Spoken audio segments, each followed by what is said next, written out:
ఇక కాళేశ్వరం పేరు మీద బీఆర్ఎస్ నేతలు కోట్ల ప్రజాధనం కొల్లగొట్టారని మరోసారి ఫైర్ అయ్యారు మంత్రి ఉత్తమ్ కుమార్ రెడ్డి. మేడిగడ్డ వాళ్ళ హయాంలో కట్టారు, వాళ్ల హయాంలోనే కూలిపోయిందని కూడా విమర్శించారు. నేషనల్ డ్యామ్ సేఫ్టీ అథారిటీ కూడా ఇదే విషయాన్ని చెప్పిందని గుర్తు చేశారు. నాసిరకం ప్రాజెక్టు కట్టి ద్రోహం చేశారని అన్నారు. అసలు బీఆర్ఎస్ సభకు ఎన్డీఎస్ఏకు ఏం సంబంధం అని ప్రశ్నించారు. ఈ తెలంగాణ ప్రజలందరినీ తాకట్టు పెట్టి మనందరినీ తాకట్టు పెట్టి తెలంగాణ నెక్స్ట్ జనరేషన్ మన పిల్లల్ని తాకట్టు పెట్టి వాళ్ళ పిల్లల్ని తాకట్టు పెట్టి 1,00,000 కోట్ల high cost loan power finance corporation REC నుంచి తీసుకొచ్చి వాళ్ళ హయాంలోనే డిజైన్ చేసిండ్రు, వాళ్ళ హయాంలో నిర్మాణం జరిగింది. అది వాళ్ళ హయాంలోనే కూలిపోయిన విషయం కూడా మీరు గమనించాలి. ఇది దాంట్లో వేరే ఎవరి పాత్ర లేదు.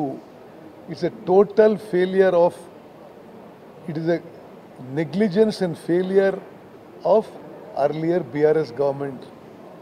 దాని మీద నేషనల్ డ్యామ్ సేఫ్టీ అథారిటీ అని భారతదేశంలోనే అత్యంత